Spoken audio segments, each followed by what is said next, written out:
Minister of Manpower, Josephine Teo, Secretary-General of ASEAN, representatives of the Singapore National Trade Union Congress and National Employers Federation, representatives of the employers and workers of ASEAN countries, members of the ILO's Global Commission on the Future of Work, ladies and gentlemen, dear friends, let me begin by thanking our hosts, the Ministry for Manpower and the Government of Singapore, and the social partners, the Singapore National Employers Federation and the National Trades Union Congress, for their joint effort in organizing this most important regional conference on the future of work today. Ladies and gentlemen, I join you here in Singapore at the end of what's been a truly remarkable month for the International Labour Organization. On the 10th of April, I was with the President of the United Nations General Assembly and the Secretary General, Antonio Guterres, in New York, where the General Assembly held a special session to celebrate the ILO's 100th anniversary. And the very next day, the 11th of April, which was the 100th birthday of the ILO, we had a live 24-hour global tour. We moved across the globe, broadcasting online from 24 cities. We highlighted our success stories, and we had insightful debates on the future of work. But we also had dancing and singing and laughter. And this remarkable event showed us what the ILO's 100-year fight for social justice and for dignity at work has really meant to governments, to workers, and to employers. And I hope that some of you at least were able to join in or to follow these events in your region. They took place in Suva, in Manila, in Beijing, in Bangkok, in Dakar, in Colombo, and New Delhi. And ladies and gentlemen, today's conference, today's event, is a continuation of this journey. And in many respects, let me say that Singapore has been a pathfinder when it comes to the future of work. And we've just heard from the Minister, and we've just seen on the video how that has been played out. And the same applies in the International Labour Organization's Future of Work Centenary Initiative. So again, Minister Teo, to all of you in your team and to your social partners, thank you for this leadership. The centenary celebrations of the ILO provide us with a real opportunity, of course, to look back at 100 years of achievements in pursuing our social justice mandate. And in doing so, we of course recognize the progress that has been made in keeping with development anchored in the principle of decent work for all.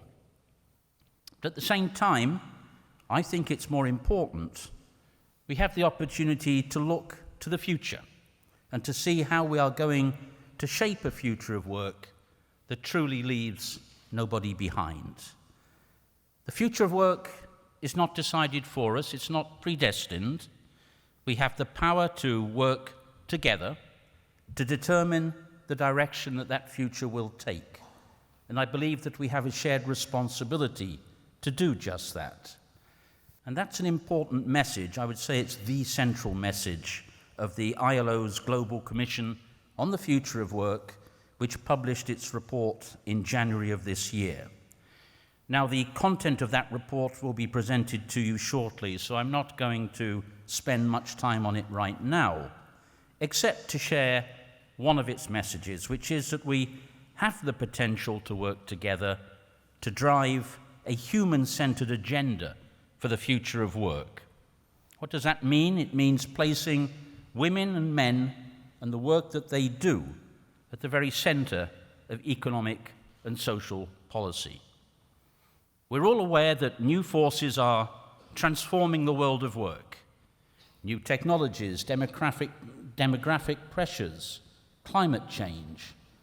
And today, there is also uncertainty about the future path of globalization. And we know that all of these factors are changing how people work and where they work. Enterprises and business models are changing, as are labour market institutions and the services that they provide. I think we all know that change is inevitable and it is welcome.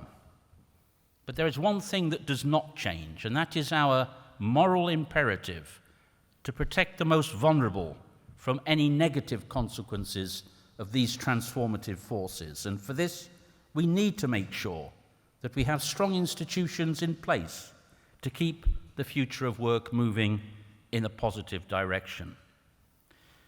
I have no doubt that our social justice mandate is as relevant today as it was when the ILO was founded in 1919, and I have no doubt either that our standard-setting work conducted through our unique tripartite structure is needed as much as ever it was, possibly even more so today than ever before, as the world of work undergoes these transformative changes at unprecedented scale and speed.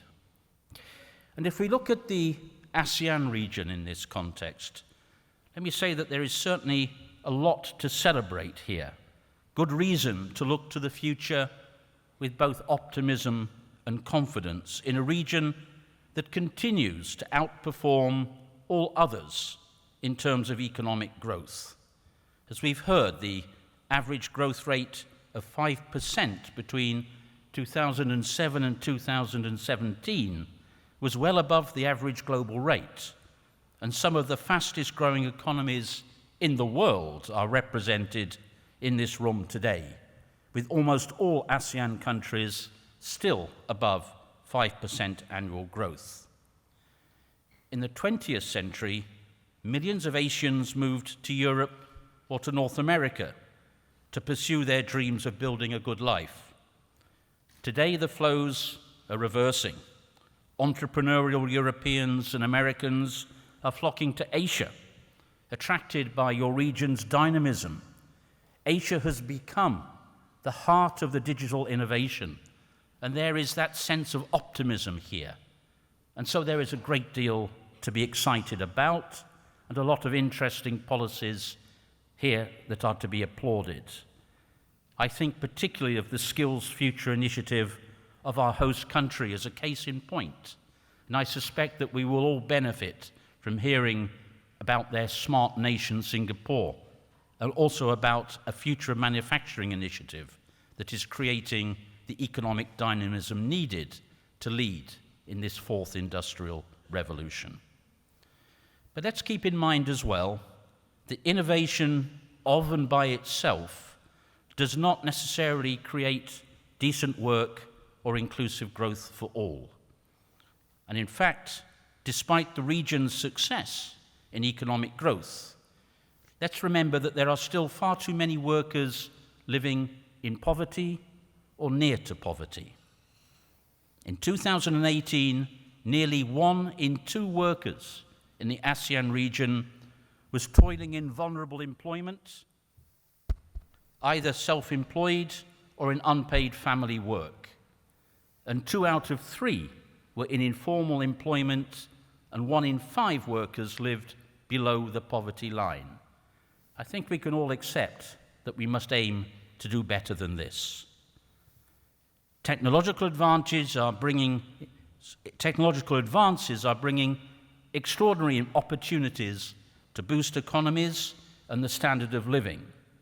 And that is why most of the countries represented in the hall today are moving forward in their Industry 4.0 strategies. But we still need to ask ourselves how the big push to embrace technology will bring about improvements in the quality of working lives for everybody in the region. How are we going to make that happen? I think this is the big question on the table for today and for tomorrow. And of course, I would be very interested to hear the views expressed. In addition, in this room today are representatives from the world's most aged countries, as well as the most rapidly aging countries. 5 countries, Australia, Japan, Korea, New Zealand, and Singapore have more than 14% of their populations aged above 65 years. And I think in Japan that figure is now 22%. China, Thailand, and Vietnam will turn that corner within just a few years. With aging, which is itself a reflection of social success, come challenges in recruiting and retaining suitably skilled care workers, in filling labour demand in general, and in keeping productivity levels up. The research that the ILO has done shows that we can generate as many as 296 million jobs in the care economy around the world if investments in education, in health, and in social work were doubled by 2030. Now, there are a lot of interesting initiatives already happening in the ASEAN region to promote active aging, including through the use of technology.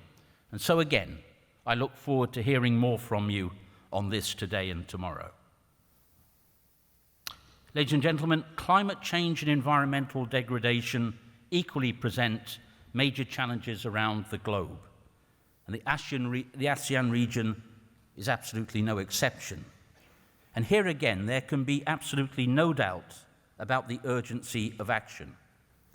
At the ILO, we now have a consensus between governments, workers, and employers that economic growth can no longer come at the expense of the environment, and indeed that there is no inevitable trade-off between the two.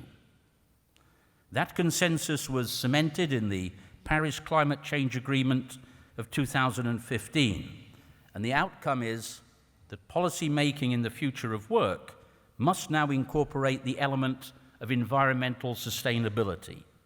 The very future of our planet, not just of our work, depends upon it.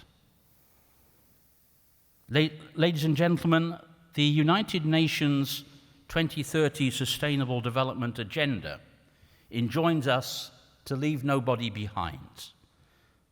So the great feeling of optimism for the future of work in the ASEAN region should not lead us to forget that there are many people who still feel a sense of instability, of anxiety, even fear about their futures. Millions do not know whether they will have an income next year, let alone benefit from a pension in their retirement. Growth is slowing down in most countries, and workers are losing their jobs, sometimes even in the most leading high-tech enterprises. Do we have the mechanisms in place in our countries that will help to reskill these workers so that they can change professions? Are the labour market institutions strong enough to help them through these transitions? Can we ensure that there is decent work that leaves nobody behind and lifts all out of poverty? In the ASEAN Community Vision 2025, member countries pledge to work together to build an economic community that is resilient, inclusive, people-oriented, and people-centered. The community is to engender equitable development and inclusive growth. And this echoes very nicely the human-centered agenda proposed by the ILO's own Global Commission, which we will hear about shortly. And today, as Minister Teo has recalled, the ASEAN Ministers of Labour adopted a joint statement on the future of work, a future articulation of the community's people-oriented approach, and a commitment to facilitating policies that will lead to smarter, fairer, and sustainable workplaces, and as a consequence, coherent societies. So I wish to conclude by congratulating ASEAN ministers for their leadership and their foresight. I believe that the statement adopted today can serve as an excellent basis for discussion throughout today and tomorrow as we discuss how to shape the future of work that we want. But also, I say this in the presence of the ASEAN Secretary General, I believe that this conference also offers us a very useful, I think a unique opportunity to think about how we can strengthen our cooperation in pursuit of shared goals, and indeed to launch the regional initiatives that Minister Teo has referred to. The ILO would do everything within its capacity to make this happen. It would be a wonderful legacy of the ILO's centenary if we could bring this about. Ladies and gentlemen, looking at the room, I know that there is a great wealth of experience here, a lot to be learned from looking at the good practices in ASEAN countries, as well as in the ASEAN +6 group. And of course, we have with us our social partners, workers and employers organizations. And I'm particularly pleased that the ministerial statement strongly supports their role and the role of social dialogue in the construction of the future of work, this shared responsibility of which Minister Teo spoke just now. We count on you to share the views of your respective constituents and to engage actively in the future of work discussions today and tomorrow. Ladies and gentlemen, we are very conscious that strengthening the capacity of governments to interact with employers, the private sector, and with working people in the process of finding balanced and consensual solutions to the world of work challenges can open the way to a reinvigoration of the social contract, this tacit agreement in our societies between people and institutions about what is fair, what is legitimate, what people want for the future of their lives and their countries, and how we can work together to realize it. The Global Commission's report calls on all stakeholders to take responsibility for building the future of work that they want. It recommends that all countries establish national strategies on the future of work with tripartite involvement. So let us use the opportunity given to us at this conference to get started on this pathway towards a brighter future of work. Thank you for your attention. Thank you. Thank you, Mr. Ryder.